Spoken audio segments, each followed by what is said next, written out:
माता पार्वती ने शंकर जी से कहा कि हे स्वामी, आपके कोई गुरु हैं? मैंने अभी तक सुना नहीं है कि आपके कोई गुरु हैं, और यदि हो तो कौन है आपके गुरु, आप बताएंगे? भगवान शंकर ने कहा कि देवी, वैसे तो हम जगत गुरु हैं, हमारा तो कोई गुरु नहीं है, और तुम कहती हो कि तुम्हारे गुरु कौन है, तो हम जाते हैं गुरु बनाते हैं। कि बालक रूप बन के शिव पहुंचे नर्मदा तट,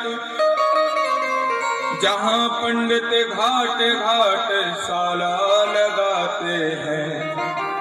नाम जब पूछा तो गुरु का नाम भाया नहीं, देखे एक जगह विष्णु शर्मा पढ़ाते हैं। भोलेनाथ उतर करके आए और गुरु जी की तलाश में भ्रमण करने लगे। पार्वती का वचन सुन करके भोलेनाथ ने भाई कहा कि आज तो गुरु हम बना करके ही रहेंगे। तो गुरु जी की तलाश में भोलेनाथ नर्मदा तट पर गुरु जी को ढूंढने लगे कि गुरु जी कहाँ मिले। तभी उसी समय विष्णु शर्मा नाम के एक ब्राह्मण बड़े विख्यात हुए कि भाई, जो भी विद्यार्थी जाता है इनके घर से कभी निराश नहीं लौटता, इनके यहाँ शिक्षा पूरी करता है, ये बिल्कुल परिवार की तरह उन विद्यार्थियों का ध्यान रखते हैं। तो भोलेनाथ ने एक बालक रूप बनाया, छोटे से बटुक ब्राह्मण बन करके वहां पर पहुंचे और जाकर के कहा कि अपने आराध्य का नाम देख मन भाया है, शिव जी गुरु चरणों में शीश को झुकाते हैं। आपकी शरण में पठन पठन को आया हूँ, तेज देख गुरु शिव को पास ही बिठाते हैं। छोटा सा बालक बनकर के उस ब्राह्मण के पास जाते और कहते, हे ब्राह्मण देव, मैं पढ़ना चाहता हूँ, आपके लिए पाठ पढ़ने को आया हूँ। तो उन ब्राह्मण देवता ने देखा कि अरे, इतना तेज इस बालक में है, इतना दिव्य यह बालक है, तो क्यों ना मैं इसको पढ़ाऊंगा। मैं क्या पढ़ाऊंगा, ये तो मेरे पास ही बैठा रहे तो अच्छा है। बड़ा प्यारा लग रहा है। बालक रूप धारण किया है नर्मदा तट पर भोलेनाथ ने, और बगल में गुरु जी ने बैठा लिया और बोले, बालक विलोक गुरु सुंदर तपो तेज में, सिर पर सोहे हैं जटा, कानों में कुंडल है, गले में रुद्राक्ष माला, हाथों में फूल माला, एक हाथ नरियल को कारो कमंडल है। बालक के स्वरूप का वर्णन है कि बालक ने अपनी जटाओं का मुकुट बना लिया, कानों में कुंडल पहने हैं, हाथ में कमंडल की जगह नारियल लिए हुए हैं और एक छड़ी लिए हुए हैं एक हाथ में। और जब यह रूप बनाया तो कमर में छोटो सो वस्त्र एक लपेटे हैं, हाथ में झाऊ झड़ी मानो नई संबल है, पैरों की लाली महावर सी झलक रही, छोटे छोटे चरण बड़े बड़े चंचल हैं। भगवान के एक छोटा सा वस्त्र भोलेनाथ धारण किए हैं और एक शंबल हाथ में लिए हुए हैं। छोटे छोटे चरण बड़े चंचल प्रतीत होते हैं, महावर लगा है पैरों में। विष्णु शर्मा नाम के ब्राह्मण बड़े मुदित होते हैं, प्रसन्न होते हैं कि ऐसा बालक, कितना सुंदर बालक है, और ऐसे विद्यार्थी का आज मैं गुरु हूँ, इसमें और बड़ी संकोच की बात मुझको लगती है। मुझे तो ऐसा लगता है कि त्रिकालदर्शी ही यह है।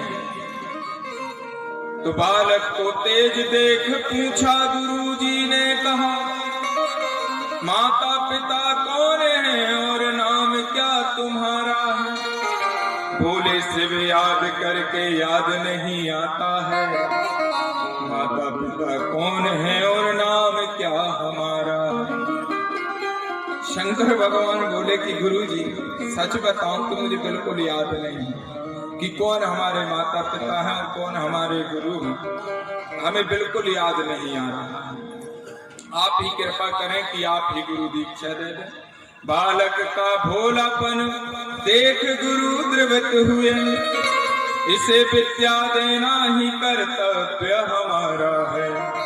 छोटा सा बालक यह बिना माँ बाप का है, दया करके गुरु शंकर नाम से पुकारा है। उस बालक का नाम शंकर रख दिया गुरुजी ने। कहा कि इसके माँ बाप है नहीं कोई, चलो मैं ही क्यों ना इसको शिक्षा दे दूं, बेचारे को अनाथ है, इसको हम शिक्षा दे देंगे। तो शंकर नाम रख दिया। आदि पुरुष शंकर शिक्षा दीक्षा को आए जब, रिद्धि सिद्धि संपत्ति जब आश्रम में छा गई। भांति भांति फूल सब असमय में फूल उठे, शीतल मंद पवन सुगंध बिखरे गई। जब भोलेनाथ ने जैसे ही आश्रम में पग रखा, चरण रखे, तो वह दिव्य सुगंधी फैल गई, आनंद का वातावरण फैल गया। मंद मंद गति से वहां पर नर्मदा जी बहने लगी। बड़ा ही सुंदर दिव्य पावन वह तट बन गया कि मंद मंद गति से बहो नर्मदा नीर। गुरु जी के मन में नई बात एक समा गई। साक्षात विष्णु है, गणेश है या शंकर है, आश्रम में आयो तब से परम शांति छा गई। गुरु जी के मन में शंका उठ गई कि इसके आते ही इतना निर्मल यह आश्रम बन गया, इतना सुंदर यह आश्रम बन गया, क्या बात हो गई? क्या गुरु जी के मन में एक बात आ गई, कहीं ये विष्णु तो नहीं, गणेश जी तो नहीं, शंकर जी ही तो नहीं आ गए? गुरु जी ने शिव को प्रसन्न मन से दीक्षा दी, प्रश्न जो पूछे तत्काल पाए उत्तर है। अहो भाग्य नर्मदा तट आश्रम में शिक्षक बने, बालक में बुद्धि है या बुद्धि को समुंदर है। महाराज गुरु जी ने एक प्रश्न किया, शंकर जी ने तुरंत जवाब दे दिया। जब तुरंत जवाब मिला तो कहा कि हे भगवान, यह हमारे गुरु हैं कि हम इनके गुरु हैं? इनके पास शिक्षा है कि शिक्षा का समुंदर है? आखिर में ये हैं कौन? जो आज्ञा दीनो मानो पहले ही कर दीनो, नर्मदा प्रसाद है या कोई जंतर मंतर है। आश्चर्यचकित गुरु सोचते हैं बार बार, तेजोमय बालक चमत्कारी है, सुंदर है। जो आज्ञा देते हैं वो पहले ही ऐसा लगता है कि जैसे शंकर जी पहले से ही करके रखे हैं, तुरंत पूर्ण हो जाती है। तो सोचते हैं कि ये नर्मदा माता की कृपा है कि ये कोई जंतर मंतर जानता है, जादू टोना जानता है, क्या बात है। आश्चर्यचकित गुरु सोचते हैं बार बार, तेजोमय बालक चमत्कारी सुंदर है। सोचने लगे कि इसमें इतनी शक्ति है कहाँ से, आया कहाँ से? बड़ा चमत्कारी बालक और मेरे पास ही आया है, बड़ी सुंदर बात है।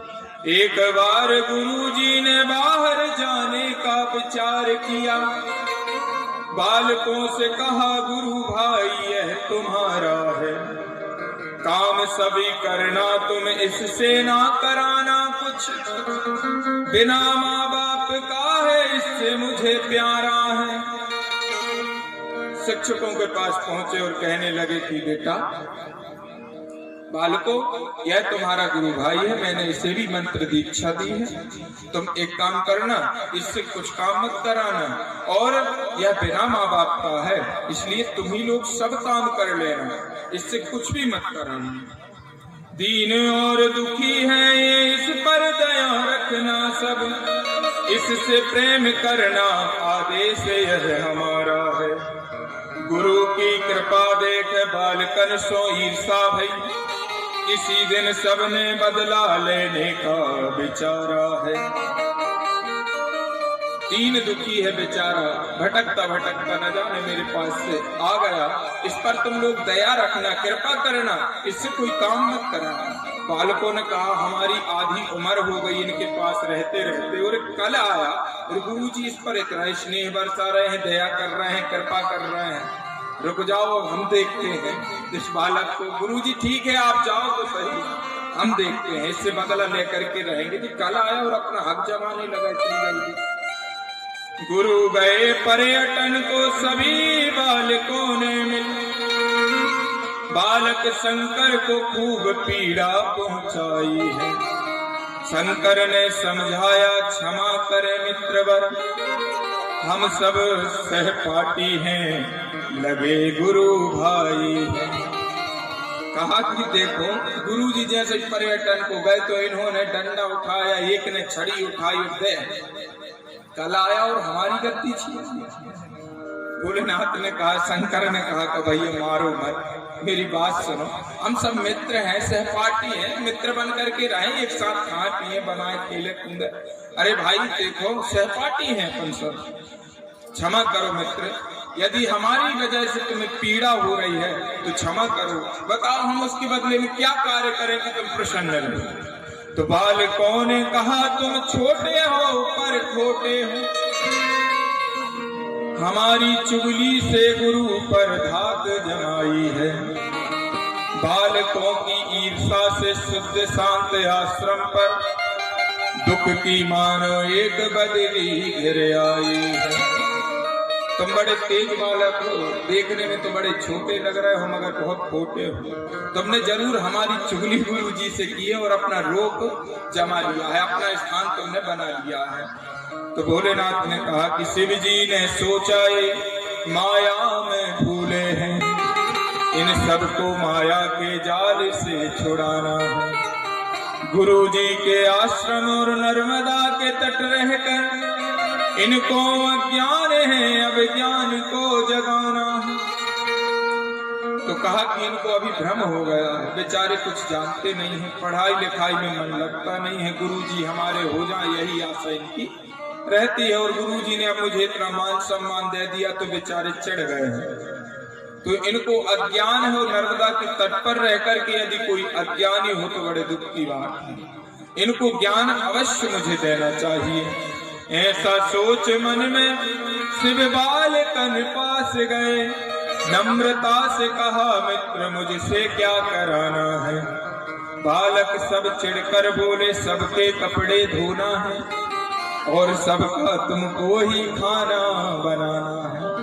सब बालक चिढ़ पड़े और बोले कि सुनो तुमको हम काम बताते हैं, जितने भी हमारे कुर्ता धोती दुपट्टा है इन सबको अच्छे से पहले निरमा से धो और सबके लिए तुम खाना पीना बनाओ। जब इस प्रकार कहा तो भोलेनाथ ने कुछ विचार किया कि चलो भाई कोई बात नहीं, इनके लिए हम भोजन तो बना लेंगे। ऐसा कह बालक सब नर्मदा नहाने गए। इतना कहकर के सब बालक बिल्कुल नर्मदा जी नहाने के लिए चले गए और कहने लगे जब तक हमारा भोजन बना मिले और कपड़े पूरे सूखे मिले। अब शंकर जी दुविधा में कि अब करें तो करें का, इनके कपड़े भी सूखे मिले, भोजन बना मिले।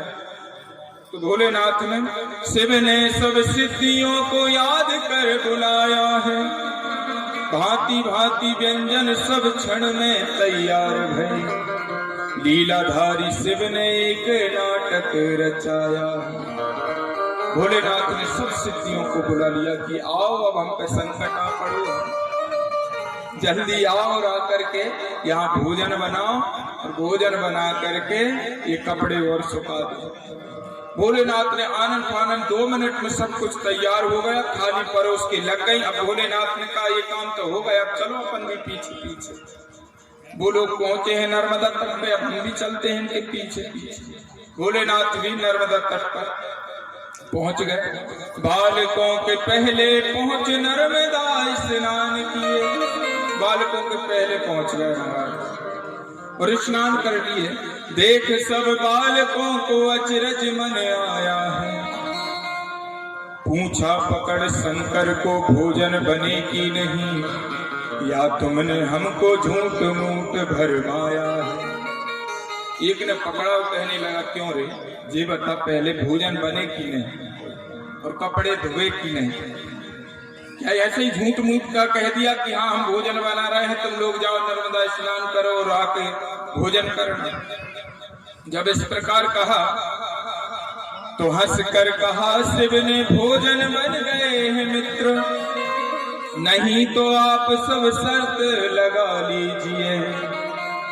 बालकों ने कहा अगर झूठ बोले तो तुमको डुबो देंगे या तुम हमको डुबो दीजिए। कहा कि मित्र देखो भोजन सब बन गए हैं, थाली परोसी मिलेंगी आपको, आप चिंता मत करो, तुमको सब कुछ मिलेगा, सब कुछ आपको प्राप्त होगा और भोजन सब बन गए हैं। कहा हमको यकीन नहीं होता, शर्त लगा लो। भोलेनाथ ने कहा लगा लो सर। क्या शर्त? बोले या तो तुम हमको डुबो देना या हम तुमको डुबो देंगे। यदि भोजन बन गए होंगे तो तुम हमको डुबो देना, नहीं बने होंगे तो हम तुमको डुबो देंगे। भगवान शंकर ने कहा ठीक है भैया, जैसी तुम्हारी इच्छा वैसे ही में तैयार हैं। तो बालक सब शिव के साथ गए पाकशाला में, भोजन बना है जाकी कहा उपमा दीजिए। भोजन देख बालक सब शर्त को भूल गए, कहा तुम पीछे खाना पहले हमें परोस दीजिए।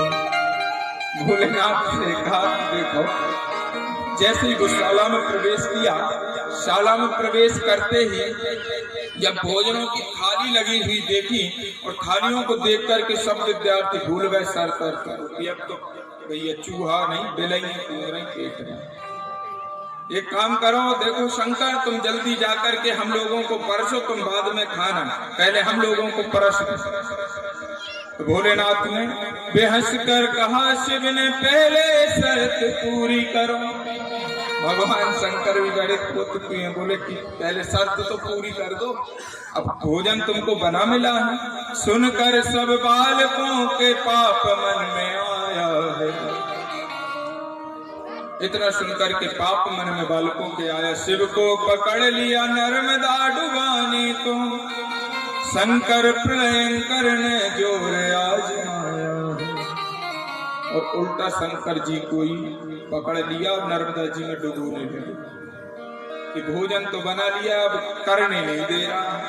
भोजन कर लेते फिर शर्त पूरी कर देते, अब मानने कोई तैयार नहीं है। तो शंकर जी को पकड़ लिया और शंकर जी को ले जाकर के नर्मदा में डुबोने लगे। जैसे ही डुबोने लगे तो भगवान शंकर ने भी अपना जोर आजमाया। सभी बालकों को एक बंधन में बांध कर मां नर्मदा के बीच सबको डुबाया है। पापियों को पाप का फल देकर सदा शिव ने गुरु की प्रतीक्षा में कुछ समय बिताया। सभी बालकों को एक पोटली में बांध करके भोलेनाथ ने सबको बीच नर्मदा में फेंक दिया। अब जैसे ही बीच नर्मदा जी में फेंका तो विचार किया कि अब हमने इनको तो फेंक दिया और गुरु जी आएंगे वो सबको ढूंढेंगे तो उनको बताएगा कौन, और हम सीधे साधे शंकर ठहरे तो हम ही इंतजार कर लेते हैं। गुरु जी की प्रतीक्षा में वो बैठ गए। गुरु जी ने आकर देखा सूनी पड़ी है शाला, छोटा सा बालक शंकर सामने जब आया है। पूछा गुरु जी ने बालक सब कहाँ गए, सत्य सत्य शिव ने सब हाल बतलाया है। कहा कि गुरुजी सब हाल शंकर ने बता दिया कि गुरुजी देखो हमने भोजन बनाने की मित्रों ने कहा, सहपाठियों ने कहा तो हमने भोजन बना दिया, नर्मदा स्नान किए। ये लोग बाद में पहुंचे तो इन्होंने हमको डांटा फटकारा और इन्होंने शर्त लगा ली कि या तो भोजन नहीं बने होंगे तो हम तुमको डुबा देंगे और भोजन बने हो तो तुम हमको डुबा देंगे। इतनी बात हुई तो शर्त हम जीत गए और इन्होंने जीतने पर भी हमको जबरदस्ती डुबाना चाहा। हमने कुछ नहीं कहा, फिर भी हमने मना किया कि भैया भोजन कर लो, शर्त तो ठीक है, लेकिन इन्होंने नहीं माने और हमको डुबाने को चले। सो हमने भी अपना बल आजमाया, सबको पोटली में बांध के फेंक दिया नर्मदा में। बोलो नर्मदे हर। सो गुरु जी से जब यह हाल बताया तो गुरु जी बड़े दुखित हुए। बोले सुन करके गुरु जी मूर्छित धरणी पर गिरे, नर्मदा जल के छींटों से शिव ने जगाया है। हंसकर गुरु से कहा चिंता ना करें प्रभु, अपनी पाप भावना को इसने फल पाया है।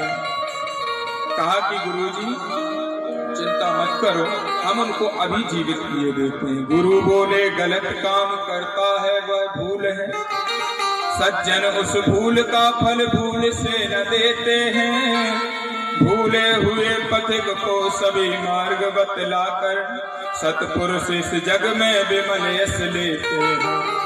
भूल से यदि कोई काम हो जाए तो उसको भूल कहते हैं, क्षमा कर दिया जाता है। लेकिन तुमने तो ये पोटली में सबको एक साथ बांध करके जानबूझ करके भूल की है, तो फिर इसको क्षमा कैसे किया जाए? इनको डुबो कर तुमने गलत किया महापुरुष, हम भी अब मां नर्मदा में शरण लेते हैं। सुन के गुरु के वचन भोलेनाथ निर्वित भय, दुख ना करे आप सबको जिला देते हैं। गुरु जी को जब दुख देखा तो कहा कि गुरु जी आप चिंता ना करो, हम सबको जिला देते हैं। ऐसा कह शिव ने नर्मदा बीच डुबकी ली, बालकों को पोटली गुरु के समक्ष लाए हैं। नर्मदा जल अमृत के छींटे थोड़े से मारे, सबको जिलाए जैसे नींद से जगाए हैं। भोलेनाथ ने सबको जीवित कर दिया और कहा कि जागे सब बालक, जाग उठी उनकी अंध बुद्धि, श्री गुरु चरणों में शीश तिन झुकाए हैं। आश्चर्यचकित बाल शिव को देखे बार बार, इसी ने डुबाया और इसी ने बचाया है। आश्चर्य वाले बालक देखने लगे कि एक तो इसने डुबाया और फिर इसी ने बचा लिया। शंकर को बदल रूप देख सब दंग भय, जटों बीच सर्पराज और गंगा जी को जल है। माला को देखा तो मुंडन की माला लगी, छड़ी को त्रिशूल भयो मानो वही संबल है। भोलेनाथ को जब देखा तो देख करके सब व्यथित हो गए। कमर को वस्त्र बाघांबर शोभन गौ, बृहद रूप देखो वह छोटो सो कमंडल है। ऊपर से नीचे तक शिव को स्वरूप देखो, नीलो है कंठ जाको लाल नेत्र चंचल है। भोलेनाथ का स्वरूप का वर्णन हुआ। जब भोलेनाथ के स्वरूप को देखा तो सब आश्चर्यचकित रह गए। अद्भुत कर्म देख गुरु शिव को पहचान गए, स्तुति कर भार भूत नाम तब धराए हैं। बालक भी देख सब आश्चर्यचकित भये, शंकर के चरणों में शीश सब झुकाए। भगवान भूतेश्वर नाम पड़ा है भोलेनाथ का, यहाँ पर सबने भोलेनाथ के चरणों में शीश झुकाया है। और माता पार्वती के पास भोलेनाथ पहुंचे और कहा कि देवी हमने भी गुरु बनाए। शिव ने गुरु से कहा आप गुरु हैं मेरे, मांगिए गुरु दीक्षा जो कुछ मन भायो है। गुरु बोले प्रभु इन बालकन को क्षमा करो, यही वरदान आपका मेरे मन भायो है। हे प्रभु इनको क्षमा करो, कृपा करो। लीलामय शंकर ने लीला कीनी नर्मदा तक, भार भूतेश्वर तीर्थ नाम तब धरायो है। अपने सहपाठी सब बालकों पर कृपा करके गुरु के सहित निज धाम पहुँचायो है। भगवान ने सबको अमरता प्रदान की, अपने धाम को पहुँचाया है। कलयुग में जो भार भूतेश्वर स्नान करत, ध्यान देना ये वही गुरुकुल की महिमा है। नर्मदा पुराण में इस प्रकार से वर्णित की है। कलयुग में जो भार भूतेश्वर स्नान करत, सभी पाप नष्ट होत पुण्य फल पायो है। बैतरणी डूबे को ऐसे ही उबारे शिव, जैसे सब बालकन को सिर पर उठायो है। बैतरणी में डूबने वाले को जैसे बालकों को भगवान शिव ने निकाला है, वैसे ही निकाल देते हैं। और दीक्षा लेकर शिव पहुँचे कैलाश पर्वत, जाके उमा को वृतांत सब सुनायो है। उमा जी को वृतांत भोलेनाथ ने सब सुनाया। कहा भारत ग्राम एक नर्मदा तट में है, जहाँ विष्णु शर्मा को गुरु निज बनायो है। मैंने भारत में एक नर्मदा तट पर विष्णु शर्मा को गुरु बनाया है। सुन के भवानी बहुत मन में प्रसन्न भई, बाल चरित कीनो नाथ मेरे मन भायो है।